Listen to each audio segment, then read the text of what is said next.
ఆ రోజు దిల్ రాజు గారిని ఆహ్వానిస్తూ ఆయన ఒక్క వారం రోజుల్లోనే కష్టాలు నష్టాలు ఇన్కమ్ ట్యాక్స్లు ఇవన్నీ అనుభవించారు అని పరిచయం చేయడానికి ఇన్అడ్వర్టెంట్లీ అంటే యాదాల ఉద్దేశపూర్వకం కాకుండా ఆ మాట అనాల్సి వచ్చింది.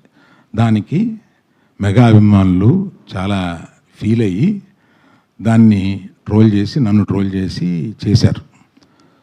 ఫీల్ అయిన అభిమానులకి నేను చెప్తున్నాను, ఉద్దేశపూర్వకంగా చేసింది కాదు. నేను చరణ్ నా కొడుకు లాంటాడు, అంటే నాకున్న ఏకైక మేనలుడు, అతనికి ఉన్న ఏకైక మేనమావని.